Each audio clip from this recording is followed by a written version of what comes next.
السلام عليكم ورحمة الله وبركاته. الحمد لله، الصلاة والسلام على أشرف رسول الله وعلى آله وصحبه أجمعين، ما بعد. أعوذ بالله من الشيطان الرجيم. بسم الله الرحمن الرحيم.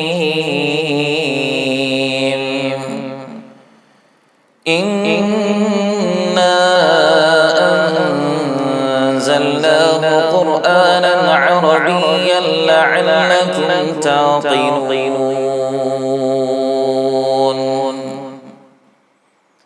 ഏറ്റവും പ്രിയം നിറഞ്ഞ ശബ്ദം ശ്രവിക്കുന്ന സഹോദര സഹോദരിമാരെ, അല്ലാഹു സുബ്ഹാനഹു വ തആല നമ്മുടെ ഈ പറച്ചിലും കേൾക്കലും ഒക്കെ ഒരു സാലിഹായ സൽക്രമമായി നമ്മിൽ നിന്ന് സ്വീകരിക്കുമാറാകട്ടെ. ദീർഘമായ ആമുഖം പറയാതെ ഞാൻ വിഷയത്തിലേക്ക് വരികയാണ്. വീണ്ടും ഒരു അറബി ഭാഷാ ദിനം നമ്മിലേക്ക് കടന്നു വരികയാണ്. യുനെസ്കോയുടെ നേതൃത്വത്തിൽ ഡിസംബർ 18 അന്നാണ് അറബി ഭാഷാ ദിനമായി ആചരിച്ചു പോരുന്നത്. ലോകത്ത് വലിയ ഒരു വിഭാഗത്തിന്റെ മാതൃഭാഷയും കൂടിയാണ് അറബി ഭാഷ. ഏകദേശം 46 കോടിയിലധികം വരുന്ന ജനങ്ങൾ അറബി ഭാഷ ഉപയോഗിക്കുന്നുണ്ട് എന്നാണ് പറയപ്പെടുന്നത്. എന്നാൽ സംസാരിക്കുന്നവരുടെ എണ്ണം എടുത്തു നോക്കുകയാണെങ്കിൽ വലുപ്പത്തിൽ അറബി ഭാഷയ്ക്ക് 4ാം സ്ഥാനമുണ്ട്. ലോകത്ത് ഒട്ടനവധി ഭാഷകളുണ്ട്. ഒരുപാട് ഭാഷകൾ വ്യാപിച്ചു കിടക്കുന്നതാണ് നമ്മുടെ നാട്. 2796 ഭാഷകൾ നമ്മുടെ നാട്ടിലുണ്ട് എന്നാണ് ഭാഷാ നിപുണന്മാർ പറയപ്പെടുന്നത്. അതിൽ നിന്ന് തന്നെ 1652ഓളം ഭാഷകൾ നമ്മുടെ ഇന്ത്യ മഹാരാജ്യത്തിൽ നിലനിൽക്കുന്ന ഭാഷകളാണ്. എന്നാൽ ഈ ഭാഷകളിൽ നിന്നൊക്കെ ഐക്യരാഷ്ട്രസഭയുടെ അംഗീകാരം ലഭിച്ചിട്ടുള്ള കേവലം 6 ഭാഷകൾ മാത്രമാണുള്ളത്. അതിൽ പ്രധാനപ്പെട്ട ഒരു ഭാഷയാണ് അറബി ഭാഷ. അതിൽ ഇംഗ്ലീഷ് ഉണ്ട്, സ്പാനിഷ് ഉണ്ട്, അതുപോലെ മറ്റുള്ള ഭാഷകളുണ്ട്. ഈ 6 ഭാഷകളിൽപ്പെട്ട പ്രധാനപ്പെട്ട ഒരു ഭാഷയാണ് നമ്മുടെ അറബി ഭാഷ. ഇസ്ലാമിക നാഗരികതയുടെ കാലഘട്ടം എന്ന പേരിൽ അറിയപ്പെട്ടിരുന്ന അബ്ബാസിയ ഭരണ കാലഘട്ടത്തിൽ എല്ലാവരും ഉപയോഗിച്ചിരുന്ന ഭാഷയായിരുന്നു അറബി ഭാഷ. അന്ന് ഗ്രീക്ക് ഭാഷയിൽ നിന്നും പേർഷ്യൻ ഭാഷയിൽ നിന്നും ഒരുപാട് ഗ്രന്ഥങ്ങൾ അറബി ഭാഷയിലേക്ക് വിവർത്തനം ചെയ്യപ്പെട്ടിരുന്നു. മാത്രവുമല്ല, വൈദ്യശാസ്ത്രമാകട്ടെ, ഗണിതശാസ്ത്രമാകട്ടെ, മറ്റു പഠന മേഖലകളിലെ മുഴുവൻ ഗ്രന്ഥങ്ങളും അറബി ഭാഷയിലായതുകൊണ്ട് തന്നെ അന്നത്തെ കാലഘട്ടത്തിൽ അറബി പഠിക്കൽ നിർബന്ധമായിരുന്നു. എന്തിനധികം പറയണം, കേരളത്തിലെ ഇസ്ലാമിക ചരിത്രങ്ങൾ എടുത്തു നോക്കുകയാണെങ്കിൽ കേരളത്തിലെ ഇസ്ലാമിക ചരിത്രങ്ങൾ നമ്മുടെ പൂർവികർ നമുക്ക് കൈമാറി തന്നിട്ടുള്ളത് അറബി മലയാള ലിപിയിലായിരുന്നു. അതുകൊണ്ട് തന്നെ നമ്മുടെ മാതൃഭാഷയായ മലയാളത്തിൽ പോലും അറബിയിലെ ഒരുപാട് പദങ്ങൾ കടന്നുകൂടിയിട്ടുണ്ട്. ഉദാഹരണം പറഞ്ഞാൽ നമ്മൾ പ്രയോഗിക്കാറുണ്ട് ബാക്കിയായി പോയി എന്നുള്ളത്. അത് എവിടുന്ന് വന്നതാണ്? അറബിയിൽ നിന്ന് വന്നതാണ്.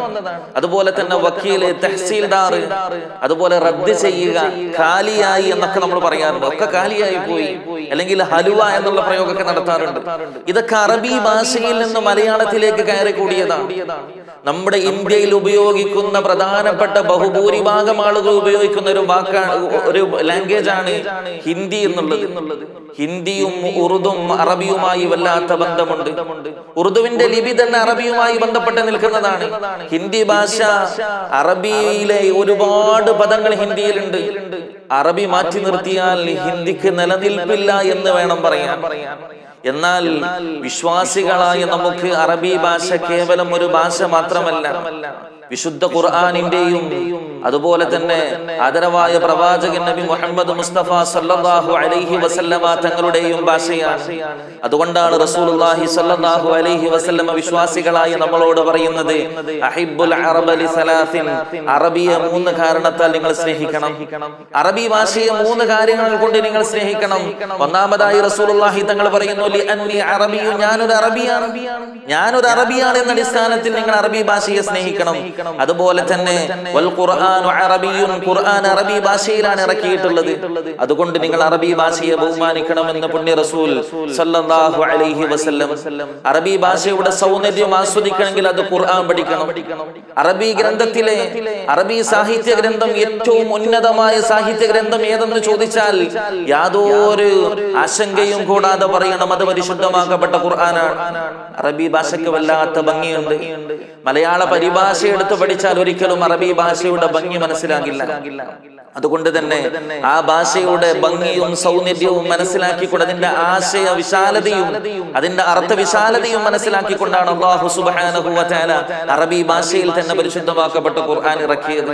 എന്താ മറ്റു ഭാഷയിൽ ഇറക്കിക്കൂടായിരുന്നു? അറബിയുടെ പ്രത്യേകത അത്രത്തോളുണ്ട്. ഓരോ ഭാഷക്കും അതിൻ്റെതായ പ്രത്യേകതയുണ്ട്. മലയാള ഭാഷയിൽ അങ്ങനെയുണ്ട്.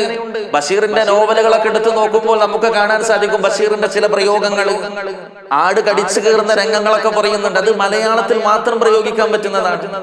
അറബിക്കും അതുപോലെ തന്നെ അറബിയുടേതായ ഒരു ഭംഗിയുണ്ട്. പരിശുദ്ധമാക്കപ്പെട്ട ഖുർആൻ പറയുന്നതായി കാണാം, ഇന്നാ അൻസൽനാഹു ഖുർആനൻ അറബിയ്യ ലഅല്ലകും തഅഖിലൂൻ. നിശ്ചയം നാം ഖുർആനിനെ ഇറക്കിയിട്ടുണ്ട്, അറബി ഭാഷയിലാണ് ഇറക്കിയത്. എന്തിനു വേണ്ടിയാ? ലഅല്ലകും തഅഖിലൂൻ, നിങ്ങൾ ചിന്തിക്കാൻ വേണ്ടിയാണ്. അറബി ഭാഷയിൽ നമുക്ക് ഒരുപാട് ചിന്തിക്കാനുണ്ട്. അറബിക്ക് ഒരു സെമിറ്റിക് ലാംഗ്വേജ് ആണ്. സെമിറ്റിക് ലാംഗ്വേജ് എന്ന് പറയുമ്പോൾ സാമിൽ നിന്നാണ് സെമിറ്റിക്കിന്റെ ഉത്ഭവം വരുന്നത്. മഹാനായ നൂഹ് നബി അലൈഹി സ്വലാത്തു വസ്സലാമിന്റെ മകനായ സാം അലൈഹി സ്വലാത്തു വസ്സലാമിന്റെ സന്താന പരമ്പരയിലൂടെ കടന്നു വന്ന ഭാഷക്കാണ് സെമിറ്റിക് ലാംഗ്വേജ് എന്ന് പറയുക. സുറിയാനി ഭാഷയാകട്ടെ, ഹിബ്രു ഭാഷയാകട്ടെ, ഈ ഭാഷകളൊക്കെ സെമിറ്റിക് ലാംഗ്വേജുകളാണ്. ഇംഗ്ലീഷും അതുപോലെ തന്നെ മറ്റ് ലാംഗ്വേജുകൾ മറ്റു ഭാഷാ തലത്തിലൂടെയാണ് കടന്നു വരുന്നത്. അറബി ഒരു പ്രത്യേക സമൂഹത്തിന്റെ ഭാഷയല്ല. പല ആളുകൾക്കും പല തെറ്റിദ്ധാരണകളുണ്ട്. ഒരു മതത്തിന്റെ ഭാഷയായി അറബിയെ അടിച്ചേൽപ്പിക്കുന്നുണ്ട്. മതത്തിന്റെ അടിസ്ഥാനത്തിൽ ഭാഷയെ വിഭജിക്കുന്ന വേദനാജനകമായ അവസ്ഥ നമ്മൾ പലപ്പോഴും കണ്ടുവരുന്നുണ്ട്.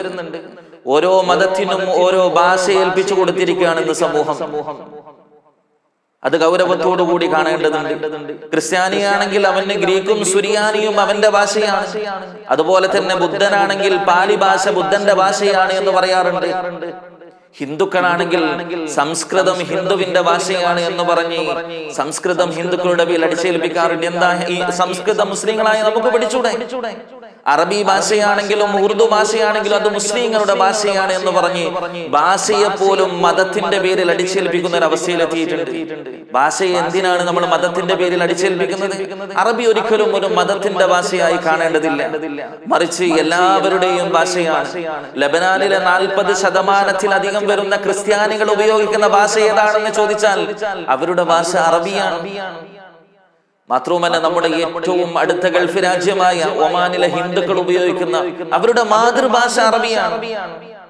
മാത്രമല്ല, ഇസ്രായേലിന്റെ രണ്ടാമത്തെ ഭാഷ ഏതാണെന്ന് ചോദിച്ചാൽ ഇസ്രായേൽ, ജൂതരാഷ്ട്രമായ ഇസ്രായേലിന്റെ രണ്ടാമത്തെ ഭാഷയും അറബിയാണ്. നമ്മുടെ കലാലയങ്ങളിൽ പോലും അറബി ഭാഷകൾ പഠിപ്പിക്കുന്ന അധ്യാപകർ ഒട്ടനവധിയുണ്ട്. അതുകൊണ്ട് അറബി ഒരിക്കലും ഒരു മതത്തിന്റെ ഭാഷയല്ല, മറിച്ച് എല്ലാവരുടെയും ഭാഷയാണ്. അറബി എല്ലാവരുടെയും ഭാഷയാണെന്നിരിക്കെ നമുക്ക് അറബിയോട് കൂടുതൽ ബന്ധമുണ്ട്. നമ്മുടെ ഇബാദത്തിന്റെ ഭാഷയും കൂടിയാണ് അറബി ഭാഷ. ഒരു മുസ്ലിമിന്റെ ജീവിതത്തിൽ ഒരു നിലക്കും ഒഴിച്ചുകൂടാൻ പറ്റാത്ത ഒന്നാണ് നിസ്കാരം എന്നുള്ളത്. ആ നിസ്കാരം ശരിയാകണമെങ്കിൽ ഒരു വിശ്വാസിക്ക് അറബി പഠിക്കൽ നിർബന്ധമാണ് എന്ന് പറയേണ്ടി വരും. ഒരിക്കലും പരമകാരുണ്യകരും കരുണാനിധിയുമായ റബ്ബിന്റെ നാമത്തിൽ ഞാൻ തുടങ്ങുന്നു, സർവ്വസ്തുതിയും അല്ലാഹുവിനാണ് എന്ന് പറഞ്ഞുകൊണ്ട് നമ്മൾ ഫാത്തിഹ ഓതിയിട്ട് കാര്യമില്ലല്ലോ. നിസ്കാരം ശരിയാകില്ല. നിസ്കാരം ശരിയാകണമെങ്കിൽ അറബി പഠിക്കണം. നമ്മുടെ വാങ്ക്, ഇഖാമത്ത്, അതുപോലെ തന്നെ സ്വലാത്ത്, ദിക്ർ, ഇതൊക്കെ അറബി പഠിക്കൽ നിർബന്ധമാണ്. 14 നൂറ്റാണ്ട് കാലം വരെ, 14 നൂറ്റാണ്ട് കാലത്തോളം നമ്മുടെ സ്വഹാബത്തും താബിഈങ്ങളും അവരെ പിൻപറ്റിയ ആളുകളൊക്കെ അറബി ഭാഷയിലാണ് ഖുതുബ വരെ നിർവഹിച്ചു പോന്നിട്ടുള്ളത്. ഇപ്പം പുത്തൻ ആശയക്കാര് ഖുതുബ മാതൃഭാഷയിൽ പറയണം എന്നൊക്കെ പറഞ്ഞു വരുന്നവരുണ്ട്. അവരെ തള്ളിക്കളയണം നമ്മൾ. റസൂലുള്ളാഹി സ്വല്ലല്ലാഹു അലൈഹി വസല്ലമയുടെ മാതൃക, അത് റസൂലുള്ളാഹി തങ്ങൾ അറബി ഭാഷയിലാണ് ഖുതുബ ഓതിയിട്ടുള്ളത്. അറബി ഭാഷയെ റസൂലുള്ളാഹി സ്വല്ലല്ലാഹു അലൈഹി വസല്ലമ സ്നേഹിക്കാൻ പറഞ്ഞതിന്റെ മൂന്നാമത്തെ കാരണം എന്താ? വകലാമു അഹ്ലിൽ ജന്നതി അറബിയ്യുൻ, സ്വർഗ്ഗത്തിലെ ഭാഷ അറബിയാണ്. സ്വർഗ്ഗത്തിലെ ഭാഷ അറബിയാണ്. ഞാൻ അറബിയാണ്, പരിശുദ്ധമാക്കപ്പെട്ട ഖുർആനും അറബിയാണ്. അതുപോലെ തന്നെ സ്വർഗ്ഗത്തിലെ ഭാഷയും അറബിയാണെന്ന് റസൂലുള്ളാഹി സ്വല്ലല്ലാഹു അലൈഹി വസല്ലം. ഈ കാരണങ്ങളെല്ലാം പരിഗണിക്കുമ്പോൾ അറബി ഭാഷയെ സ്നേഹിക്കലും അത് പഠിക്കലും പഠിപ്പിക്കലും വിശ്വാസികളായ നമ്മുടെ മേൽ നിർബന്ധമാണ്. അതിൽ നിന്ന് നമുക്ക് ഒഴിഞ്ഞു നിൽക്കാൻ സാധ്യമല്ല. തഅല്ലമൂ മിനൽ അറബിയ്യതി മാ തഅരിഫൂന ബിഹി കിതാബല്ലാഹ്. അല്ലാഹുവിന്റെ പരിശുദ്ധമാക്കപ്പെട്ട ഖുർആൻ മനസ്സിലാക്കാൻ വേണ്ടി, അല്ലാഹുവിന്റെ പരിശുദ്ധമാക്കപ്പെട്ട ഖുർആൻ പഠിക്കാൻ വേണ്ടി അറബി പഠിക്കാനാണ് അല്ലാഹുവിന്റെ റസൂൽ സല്ലല്ലാഹു അലൈഹി വസല്ലം നമ്മോട് പറഞ്ഞിട്ടുള്ളത്. അതുകൊണ്ട് നമ്മുടെ മക്കളെ നമ്മൾ പഠിപ്പിക്കുക, നമ്മളും പഠിക്കുക. അല്ലാഹു സുബ്ഹാനഹു വ തആല തൗഫീഖ് നൽകുമാറാകട്ടെ. ഈ ഒരു മെസ്സേജ് ആയിരിക്കണം അറബി ഭാഷാ ദിനത്തിൽ നമ്മുടെ മക്കൾക്ക് നമ്മൾ കൈമാറേണ്ടത്, നമ്മുടെ വിദ്യാർത്ഥികൾക്ക് നമ്മൾ കൈമാറേണ്ടത്. അല്ലാഹു തൗഫീഖ് നൽകുമാറാകട്ടെ. അസ്സലാമു അലൈക്കും വറഹ്മത്തുള്ളാഹി വബറകാതുഹു.